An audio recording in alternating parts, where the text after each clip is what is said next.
Today, we need to discuss return, undetermined endings, dissonance, and an end to stigma. So we're going to start at the beginning of the Gospel of Luke, that is, where we are told that there was a priest named Zechariah who belonged to the priestly division of Abijah. And his wife Elizabeth was also a descendant of Aaron in the priestly caste. And both of them were righteous in the sight of God, and they observed all of the Lord's commands and decrees blamelessly. But they were childless because Elizabeth was not able to conceive, and they were both very old. And before we go too far into the story, just a quick thought about Advent here. See, each December we come back to the same characters like these I've just read to you, to these same tales, to the same small snippets of Scripture. In fact, a year ago, I stood right here and preached this exact text. And you might think that pastor types wouldn't like this when this happens, that we might be tempted to just mail it in, just retread some old material. And I leave it to you to remember what I said 50 plus weeks ago. I certainly cannot.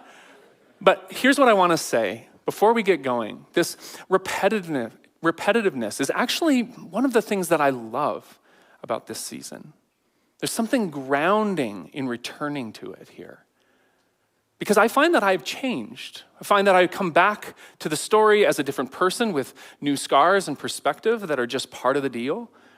And in circling back, I discover each Advent that the story of Scripture has potency less because I've mastered it and mined all its depths, but rather because it has a way of finding me where I am. And it prompts me to be honest about some current weakness. And it speaks to me about the future that I face right now. It addresses the feelings that I feel today. So no, we don't retread Advent so much as find that it returns to us. Now that said, in the passage I just read to you, we met Zechariah and Elizabeth. In the text there, it gave us some brief history about them. We're going to get to that in just a second, because first we need to track with the scene that the gospel writer drops us into. See, Zechariah was a priest, but there's more to it than that. This chapter describes what happened this one time that he was serving in his role. And Luke doesn't really explain all of this to us, but the reality is that the Jewish community had way more priests than they needed to conduct the daily rituals, sacrifices, and operations of the temple. Scholars estimate that there were thousands of them in the community at the time, so priests were divided into 24 groups. Luke calls them divisions, and each division would serve for 1 week, twice a year. So in effect, Zechariah is just a shift worker. He's got a job, he's on 1 week and off for 25, and he commutes into Jerusalem for the week, and when he's done, he goes out to the hills where he and Elizabeth can afford a place. And he's just a cog, he's literally just a cog in a big spinning wheel of religious industrial complex. Except, verse 9 tells us that on this one occasion, he was chosen by lot, according to the custom of the priesthood, to go into the temple of the Lord and burn incense there. And when the time for the burning of incense came, all the assembled worshipers were praying outside. And just to be clear here, this one time, Zechariah has been chosen by the religious equivalent of drawing straws to handle this very important task, the burning of incense. I don't know if you know this, but this happened twice a day. It was done at a specific spot in the temple's interior. And this would be the closest that the average priest would ever get to the Holy of Holies, to that inner sanctum and heart of Jewish religion in the period. And so this is a once-in-a-lifetime opportunity. This is Zechariah's big break. It's his escape from anonymity. And Zechariah's role would have been the last function of the afternoon sacrifice. His assistants would have helped him pick up some coals that were burning on the great altar, and then they would have left him alone in the temple's interior to light the incense, and they would wait outside with the rest of the participating crowd and community. And that's when things went sideways, because the text says that an angel apparates right in front of him. Seriously, that's what the Greek says, apparates. And in 1 minute there, Zechariah's all by himself. He's feeling the pressure, and his sweaty palms are about to drop the thing he's trying to set down, and then there's just an angel there. It's a full-on jump scare.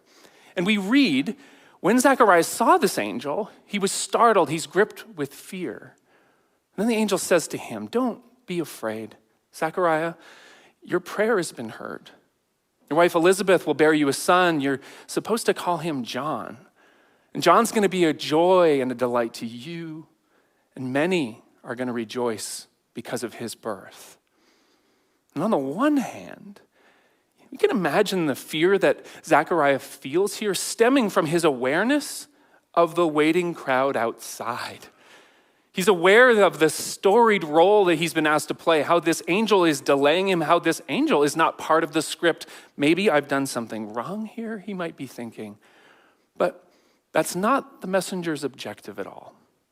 Don't be afraid, your prayer has been heard. And in that statement, the angel taps into Zechariah's private self-consciousness. Those deepest thoughts and feelings that he had only ever let escape as halting prayer in the dark. And we let those words escape too. The feelings we have that we are no one, that we take up no space, that we have nothing to offer. Or conversely, the feeling that everything rides on us. The pressure to not show weakness or to make a mistake, and then the feeling of crushing guilt when we do. That feeling that no one sees you, that recurring wish to not be seen for once, Zechariah knows these things. He feels them in his desire for a child, in his longing for significance, in his suspicion that he'd somehow messed it all up. And finding these things here should remind you that the story of a God with us arrives so unexpectedly, with news that your feelings are known, but also with assurance that, like Zechariah, there are some undetermined endings yet. Now, to understand how the rest of this conversation with the angel plays out, we need to look back at something quickly. Remember, right at the beginning there, we were reading the introductions that Luke makes, and we read this, that both Zechariah and Elizabeth were righteous in the sight of God. They observed all of the Lord's commands and decrees blamelessly. And this phrase is here just to make it clear that Elizabeth and Zechariah are the OG power couple.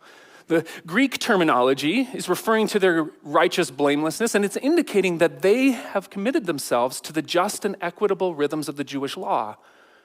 And in this way, it's not telling us what others think about them. This isn't a comment on their positive workplace reviews. It's not telling us that they were active community volunteers, that they helped out with their nephew's hockey fundraisers and coordinated all the meal trains. That's not what it's saying. It's giving them a divine endorsement because they've attended to the law completely. For love of neighbor, for love of God, for love of enemy alike, they have done all the right things. The problem is that this introduces some significant dissonance into this story. It would have for the ancient Jewish audience of the first century who knew well that Moses' ancient law promised God's people that if they paid attention to the instructions, if they were careful to follow all the guidelines, that God would keep covenant with them. Deuteronomy chapter 7, verse 14 gets super specific here. It says, "You will be blessed more than all the other people. None of your men or women will be childless." Which just means that something doesn't quite add up here for Liz and Zach. But let's be clear. Ancient audiences aren't the only ones that see some incongruity here. I think we do too. We see it in this story, just like we see it every day in the vast gulf between righteous and moral, selfless actors and how they don't always get an easy, carefree ride. And it's because of this gap, I'm sure that most of us spend a lot of time and energy making sure that we keep people around us happy. We perform, we sacrifice, we attend to endless demands as professionals, as partners, as parents. We do this in so many ways. And all the while, if we're honest, I think we agonize over whether we're good enough. I can feel really disjointed, and I know I get self-conscious when, despite my best efforts, good is long in coming. When the payoffs of being moral and decent don't live up to the measure of my investments. And listen, this dissonance is a key feature of Luke 1. We see it here a little later on as this angel, he gets carried away talking about how awesome this child is going to be. And Zach kind of stops him and replies dryly, wait, how can I be sure of this?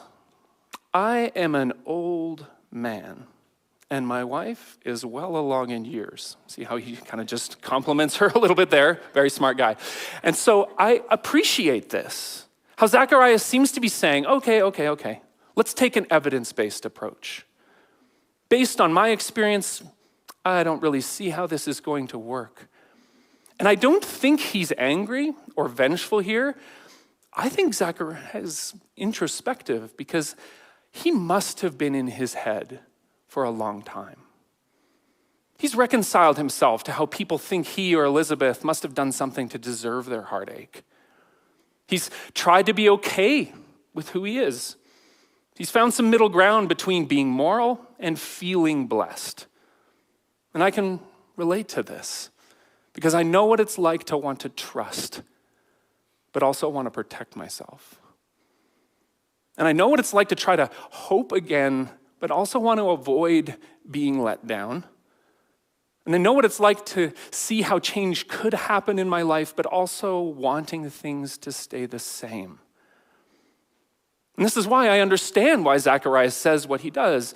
And while the angel does reflect back to him that he's actually questioning God's goodness, and then sends him on a silent retreat until his son is born, what I love is how the story of Christmas doesn't omit the doubts that its characters carry as they live through the dazzling light and the fulfilled promises. And I need that reminder that this story is good because it admits and it holds its dissonance. And mine too. Which brings us nearly to the end of this little narrative. Zechariah emerges from the temple that day, and everyone knows that something's happened. They just can't hear him saying anything because he can't talk. And at the conclusion of his shift, he goes home. And we learn that Elizabeth becomes pregnant. It's not a surprise, given what the angel just said. But also, it's not a surprise because Elizabeth is playing a recurring character in the Jewish imagination. See, going all the way back to the earliest stories of the Hebrew Bible, including the story of the great patriarch Abraham and his wife Sarah, there are several instances where women are unable to conceive or carry children, and so God intervenes. So when Elizabeth celebrates this new development by saying, "The Lord has done this for me. In these days, God has shown God's favor and taken away my disgrace from among the people." When she says that, Elizabeth is bringing the narrative arc full circle. She's playing her literary part, commemorating how the divine has addressed the source of shame that she's felt. And you could almost think that this kind of tidy ending is what Advent invites us to reflect on each year. Except it's not. It can't be, right?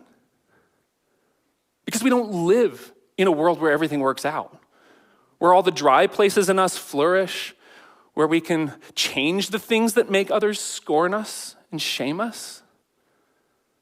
Sometimes we don't get what we long for. Sometimes it feels like everyone else gets the benefits. Sometimes it feels like we age out and we get passed by. And this is why we need a bigger story. And here's what I mean.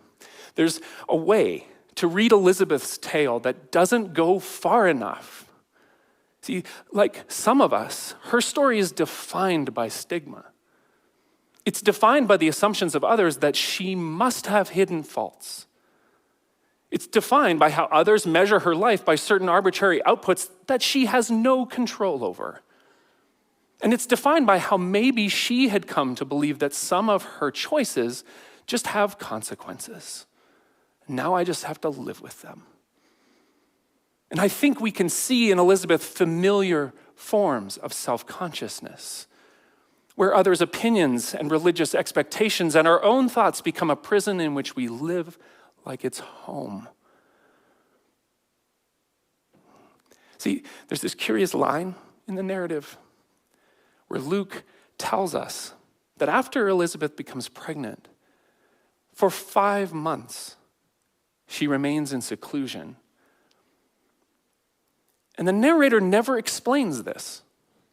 Scholars, most of them men, speculate that it's just there to preserve the narrative sequence, so that when the angel later will go and tell Mary about Elizabeth, the secret's still intact, and this justifies the angel's message to Mary.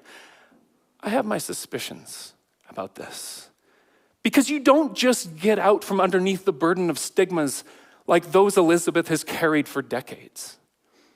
You don't just start being able to feel at home in your body that's betrayed you before. You don't just figure out how to look people in the eye when you know they never respected you in the first place. Which is why I think Elizabeth's seclusion is far more self-conscious than literary.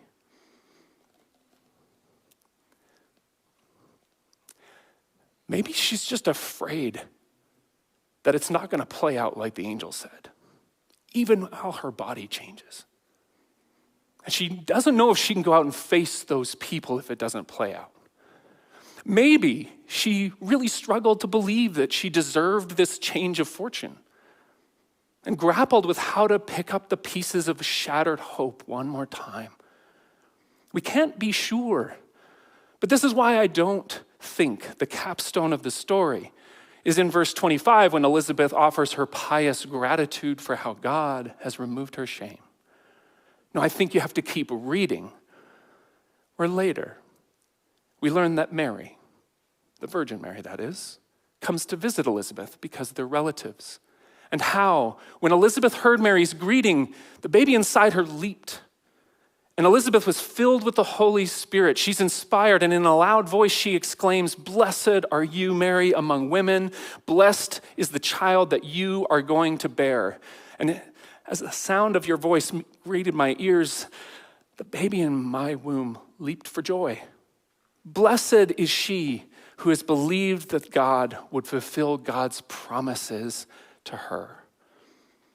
And there's a few things happening here, but what strikes me is how quickly Elizabeth looks at Mary. This young woman facing all kinds of suspicion and stigma and derision herself. A young woman whose pregnancy story departs pretty significantly from the normative and the regulated. And Elizabeth offers a different word. She calls her blessed. Even as she allows herself to be truly seen and known for the first time in months. Fragile, uncertain, and for sure she was fearful, but I love how when she hears Mary's affirming voice, her body bears witness. And I think this robust self-awareness is the culmination of the story. Which is just to say, that Advent has to be about something deeper than holding out hope that all stories end well. I think Advent means for us to hope and work for something more. A world where stigmas hold no sway and all our imposed seclusions come to an end. And that begs a question of all of us. What would this look like? And I can't tell you what it looks like in your life, but for some of us, it could mean offering some help to the coworker who's really struggled to perform this year for reasons that you do not know, but you have assumed. It could look like showing some curiosity in what your child's going through instead of viewing everything through the lens of their resistance and their behavior. It might mean trying yet again to understand, yet again, why someone in your circle thinks the way they do, why they like the politician they do, why they care about the causes that they do, rather than assigning them to the bin of lost causes. It could mean reaching out to someone you care about and assuring them that their love is love, and that they reflect God's goodness when they share it. It could look like opening your home and your schedule to a family whose configuration is different than your own. There are so many ways to go. Because Christmas is a story of how God has come to be with all of us. And this means that Christmas is a story meant to do more than warm our hearts. It's a story strong enough when we rehearse and we share its goodness to set all the world's self-conscious prisoners free. This is our hope.